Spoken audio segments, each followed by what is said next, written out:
जब संपूर्ण वैभव होते हुए भी प्रभु श्री राम का मन व्याकुल था, तब गुरु वशिष्ठ के ज्ञान ने उन्हें विषाद से बाहर निकाला।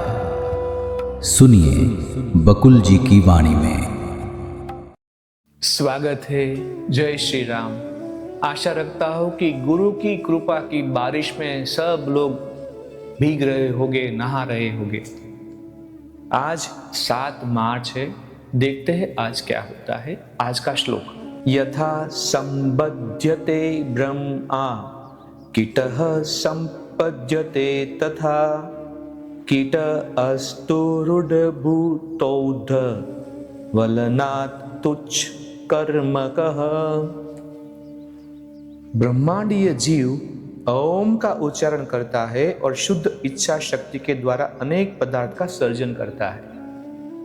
जिस प्रकार सृष्टिकर्ता ब्रह्मा का सर्जन इच्छा शक्ति से हुआ, उसी प्रकार कीटाणु का भी हुआ है। कीटाणु मलिनता से ग्रस्त है, इसलिए उसकी क्रिया नगण्य होती है। वशिष्ठ ने कहा, इन अनेक कारणों से विचारजन्य गतिशीलता आती है। कोई तो एक जन्म में इससे छुटकारा पा जाता है और कोई इससे हजारों जन्मों के बाद भी छुटकारा पाता है। जब विचार उत्पन्न होते हैं तब व्यक्ति सत्य नहीं देख पाता, तब उसमें मैं हूं का बोध रहता है। वह कहता है कि यह मेरा है। संसार की प्रतीति चेतना की जागृत अवस्था है, अहम स्वप्न अवस्था है, मन सामग्री सुषुप्ति अवस्था है और चौथी अवस्था है शुद्ध चेतना या अखंड सत्य। इसलिए सभी को सहज समाधि ध्यान योग शिविर करना चाहिए और बीज मंत्र की दीक्षा लेनी चाहिए।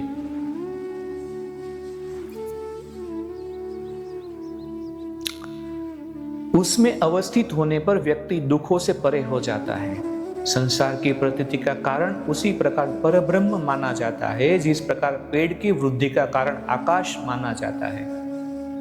फिर से पढ़े, संसार की प्रतीति का कारण उसी प्रकार परब्रह्म माना जाता है, जिस प्रकार पेड़ की वृद्धि का कारण आकाश माना जाता है। आकाश में तो पेड़ वृद्धि पाता है, वैसे वह यानी कि आकाश पेड़ की वृद्धि में न तो बाधक होता है और न सहायक ही, और न उसका कोई कारण ही होता है।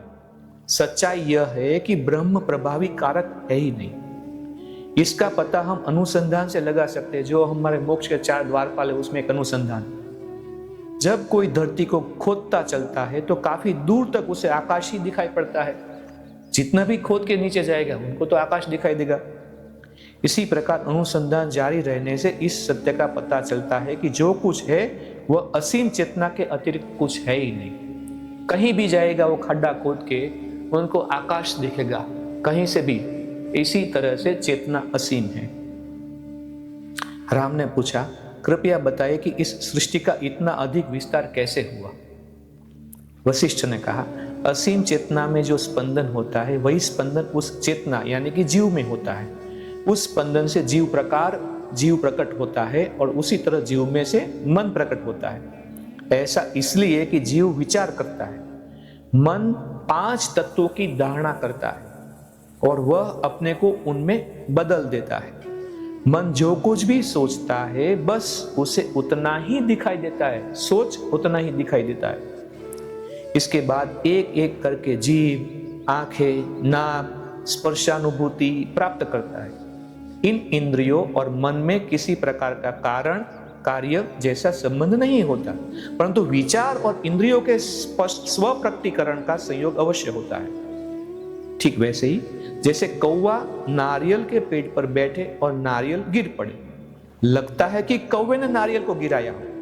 इस प्रकार पहला ब्रह्मांडीय जीव अस्तित्व में आया। पहला ब्रह्मांडीय जीव अस्तित्व में कैसे आया, वो दोबारा 3 बार 4 बार इस वीडियो को देखिए और सुने। राम ने पूछा, यदि सत्य में अज्ञान का अस्तित्व नहीं तो व्यक्ति क्यों मुक्ति चाहता है या फिर क्यों अनुसंधान करता है? ये भी तो प्रश्न है।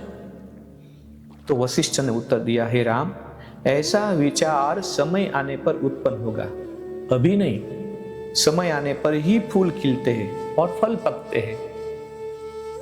फिर भाषांतर है, ब्रह्मांडीय जीव ओम का उच्चारण करता है और शुद्ध इच्छा शक्ति के द्वारा अनेक पदार्थों का सर्जन करता है। जिस प्रकार सृष्टिकर्ता ब्रह्मा का सर्जन इच्छा शक्ति से हुआ, उसी प्रकार कीटाणु का भी हुआ है। कीटाणु मलिनता से ग्रस्त है, इसलिए उसकी क्रिया नगण्य होती है। वस्तुतः यह अंतर्भ्रामक है। सच्चाई यह है कि न कोई सृष्टि ही है और न उसमें किसी प्रकार का विभेद है। और इसी परम ज्ञान के आज के चर्चा के बाद यहाँ पे हम विराम लेते हैं। नई श्रृंखला के मणिके के साथ फिर वापस हम मिलेंगे कल। जय श्री राम। इस ज्ञान यात्रा में हमारे साथ बने रहने के लिए चैनल को सब्सक्राइब करें और बेल आइकॉन दबाएं।